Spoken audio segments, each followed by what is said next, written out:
Libertad de prensa no es solo poder hablar de lo que uno quiere hablar. Es poder hacerlo sin represalias ni hostigamientos. En la revista que dirige Lolo, bienvenido, buenos días, hay un artículo interesante que es El apocalipsis de la revolución bolivariana. Un poco el tema es que un modelo político está llegando a su final, o estamos por ver los jinetes del apocalipsis recién. Bienvenido, buenos días. ¿Qué tal, Francisco? Buenos días, un saludo a la audiencia. Bueno, es evidente que ha concluido una era, porque aun cuando sea el mismo partido el que continúa en el poder, es tan evidente la necesidad de un cambio que ellos mismos lo plantearon, ¿no? Claro, sí, sí. Entonces están al mismo tiempo despidiéndose y quedándose. Ya. Esto es lo que significa el permanecer, pero con cambios. Y esto es evidente que se debe al cansancio, al agotamiento de un modelo que ha fracasado, tanto en lo económico como en lo político. En lo económico, por los resultados, la crisis, la insatisfacción, el desempleo y todas las secuelas que eso acarrea, secuelas de orden social, que era de lo que más orgulloso se sentía la Revolución Ciudadana. Uh-huh. Y en lo político, claro, ha sido un gobierno autoritario, un sistema que ha copado todos los poderes, que ha eliminado las autonomías, y no solo de las funciones, sino incluso de las regiones, porque también ha manejado los gobiernos seccionales que le ha sido posible. De manera que se agotó la Revolución Ciudadana y lo que viene ahora es algo inédito que no sabe nadie qué será. Ojalá ellos sepan. Y esto de ojalá ellos sepan, claro, generan más incertidumbres, Lolo, pero uno diría, si es que vemos esencialmente la revolución bolivariana que se presentó en nuestro país como la revolución del socialismo del siglo XXI y que ha sido, digamos, el pensamiento que inspiró a Chávez, que inspiró, no sé si inspiró a Ortega, pero por lo menos tomó eso, inspiró a Evo Morales. En todos los países podemos ver digamos, una similitud y una hoja de ruta. En el Ecuador, ¿cuánto se parece a Nicaragua? ¿Cuánto se parece a la hoja de ruta de Venezuela? ¿A la hoja de ruta de Bolivia? ¿Esto puede estar implosionando primero? Bueno, en primer lugar se parece mucho, porque el origen es similar, común diría, en cuanto a la factura de la Constitución, el sistema político de copar las otras funciones del Estado, el autoritarismo, la decisión de permanecer en el poder no importa a costa de qué. Uh-huh. Me parece que el límite de este esquema está fijado por Venezuela, donde llegó el punto hasta no preocuparse ya de resolver el problema económico con tal de permanecer en el poder. Eso es privilegiar lo político sobre lo económico, con todo lo que eso implica de sufrimiento en la población y de represión para poder controlar el orden. Y de abjurar de todos sus propios principios, incluso de su propia constitución, proponiendo una nueva constituyente que, según le escuché al presidente Maduro, tiene unas cosas muy peculiares, como el distintas hecho a la propia constitución de él. Sí, como el hecho de decir que va a haber elecciones secretas, universales, etcétera, pero por sectores. Uh-huh. Es decir, que cada uno de los sectores elige a sus representantes y entonces transforma en una especie de democracia indirecta. Pero el origen de todos estos países es común y el esquema, las estrategias también han sido comunes. Creo que el destino va a ser diferente. a la vista de los resultados, por ejemplo, Bolivia se ha separado algo en lo económico y Ecuador está anunciando también un cambio que no sabemos de qué profundidad va a ser. Esta posibilidad de cambio que el licenciado Lolo Echeverría nos decía, no sabemos realmente si ellos saben cuál es el cambio que nos han propuesto, pero en todo caso, esto es una salida a este agotamiento que él también lo ha planteado, y este agotamiento llegará a pedir necesariamente desde el interior una nueva directriz, o será solo cuestión de ver un presidente con un carácter diferente. Bienvenido, buenos días. Gracias por la invitación, Francisco, un gusto compartir con Lolo el panel. Bueno, yo lo que diría sí, sería de esperar que en el caso de Alianza País, y no solamente de Alianza País, sino de los otros actores que están ya instalándose en la legislatura, exista la suficiente sensibilidad como para tomar en consideración que estamos frente a un cambio de ciclo político. Esto es que Alianza País ha cumplido ya 10 años de aplicación de un modelo y que ese modelo, el resultado electoral pasado, del último evento electoral pasado, es una clara indicación de que hay un agotamiento del modelo y de que es necesario escuchar nuevas voces que en alguna medida puedan apuntar en dirección a introducir reformas que se considera que son fundamentales para redireccionar la ruta de la misma perspectiva de Alianza País, pero para redireccionar la ruta del país en general, diría yo, dado que se detecta con mucha claridad que es necesario introducir reformas tanto en el modelo político como en el modelo económico. Entonces, la legislatura se está instalando, sería de esperar que en la integración misma de esta comisión de administración legislativa se pueda apreciar ya no solamente una integración pluralista de esa comisión, porque es una comisión fundamental en la legislatura, sino que esa comisión pueda definir un periodo de reflexión más profunda que una comisión seguramente multipartidista que reflexione en primera instancia sobre la necesidad de establecer estos cambios de timón, estos cambios de ruta que el país está necesitando. Creo que es fundamental entonces en este momento de instalación de esta nueva legislatura que se pueda establecer esta pausa de reflexión, que es una pausa de reflexión necesaria para discutir la posibilidad de introducir modificaciones y de cambios sustanciales en el manejo del modelo económico y del modelo político. El presidente Moreno ha planteado la necesidad de un cambio de estilo.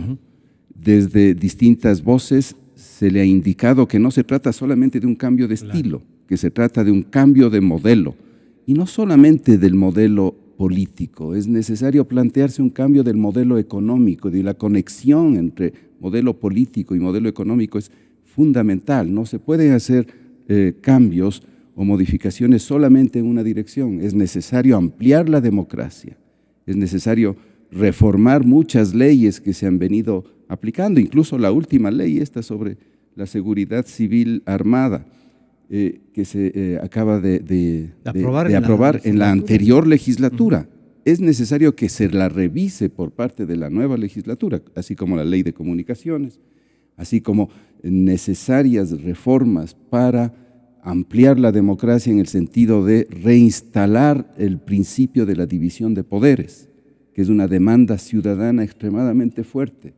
Pero también en el modelo económico es necesario introducir reformas que le permitan abrir más a la economía, que permitan canalizar recursos que este momento la economía requiere para enfrentar la crisis en la cual se encuentra actualmente el país. Entonces creo que es el momento oportuno para que se genere un consenso sobre líneas estratégicas de reforma institucional y de reforma económica que pueden ser viabilizadas a través de la legislatura y a través de una agenda legislativa que sea más incluyente, que apunte a generar los consensos necesarios para estos cambios de ruta. Julio, entonces, se podría visualizar de lo que ustedes dos nos han dicho, la necesidad de una constituyente. Sectores políticos ya lo han dicho, por las dudas de que una sola reforma no puede servir, sino cambiar desde, como dice Lolo, el veneno que está en la Constitución por algo que se convierte en democracia. Estamos preparados, tanto las oposiciones como el gobierno y Alianza País, que ustedes también nos han dado a entender que va a tomar su tiempo engranar esto. ¿Se viene una constituyente o por lo menos una consulta? ¿Qué se visualiza? Yo creo que desde la perspectiva teórica es necesario caminar hacia una constituyente. Otra es la perspectiva política. La perspectiva política tiene que ver con la viabilidad efectiva del procedimiento. Y habría que ver hasta qué punto la reflexión que se haga sobre la necesidad de la introducción de cambios en esta modificación de ciclo político en la que estamos ingresando, habría que ver cuál es el nivel de reflexión sobre la importancia de esos cambios y si es que existen los suficientes consensos para impulsar una línea de cambios que puede ir por una asamblea constituyente o una línea de reformas a la Constitución actualmente vigente. Yo creo que desde una perspectiva pragmática, la posibilidad de las reformas a la Constitución vigente es una posibilidad más cierta que caminar hacia una asamblea constituyente. Esto por distintos motivos, por el mismo resultado electoral.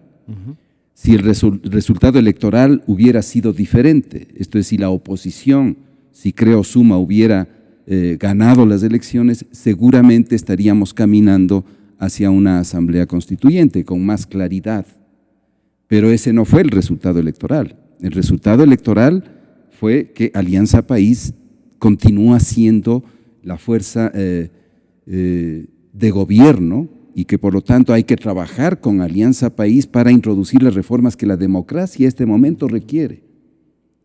Y el camino más viable podría ser seguramente el de la introducción de reformas en la actual Constitución, en la perspectiva de que en el mediano y largo plazo se pueda caminar o se pueda afianzar la posibilidad de una asamblea constituyente que rediseñe todo el entramado institucional que está en la Constitución y que es necesario cambiarla. Han ido ya, pero en solicitud, por lo menos al Consejo Nacional Electoral, 2 o 3 grupos a decir que quieren ir por el camino de la constituyente, ya han pedido autorización para recoger firmas y estas cosas. ¿Son señales de esta urgente necesidad de cambiar?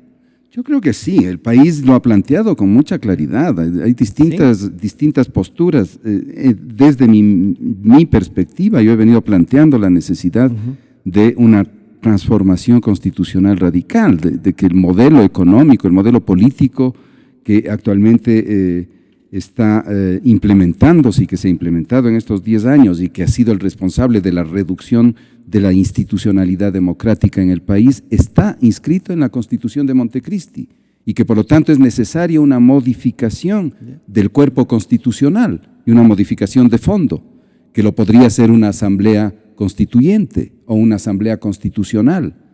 La diferencia entre la asamblea constituyente y la constitucional es que la una es de plenos poderes y la otra es una asamblea que va a introducir reformas y que va a presentar a la misma legislatura para que sea la legislatura la que apruebe o una consulta popular que apruebe lo que esa asamblea constitucional plantee sobre reformas de la Constitución. Esa es la diferencia entre una y otra, son diferencias de procedimiento.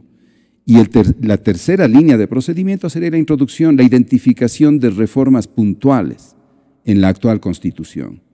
Pero eso toma su tiempo. Si seguimos el proceso de la misma Constitución, estamos hablando que esto tendrá resultados que en 2 años. No necesariamente, yo creo que pueden tener 6 meses, 8 meses, dependiendo del acuerdo al cual lleguen las fuerzas políticas en la legislatura. Por eso yo insisto, es necesario que en este momento se establezca una pausa de reflexión sobre la necesidad de la introducción de cambios en el actual ciclo político, y creo que es una necesidad que está presente tanto en Alianza País, porque el resultado electoral lo indica claramente. Alianza País ya no es la fuerza avasalladora, única, dirimente en la legislatura. Actualmente tiene una posición muy disminuida respecto de la que tuvo anteriormente, y las señales que vienen de la situación económica del país son suficientemente alarmantes como para que se produzca dentro de la legislatura una pausa de reflexión en estas dos líneas, la necesidad de enfrentar la crisis económica y la necesidad de la reforma institucional. Lolo, ¿qué diríamos? La reforma viene por un acuerdo político y el acuerdo político lo tendrá que plantear en principio el presidente Moreno, este acuerdo amplio. Así creo yo, ¿Sí? porque solo esa vía coincide con la necesidad de las prisas que tienen. El problema va a ser de tiempos.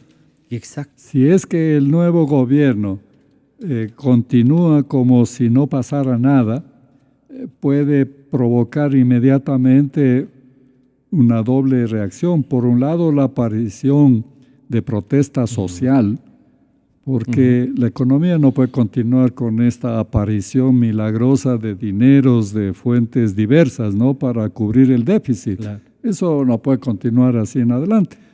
La tarjeta de crédito no da mucho, hay que pagar. Y entonces, si el país se ajusta a lo que realmente tiene, entonces va a haber protesta social, va a haber insatisfacción.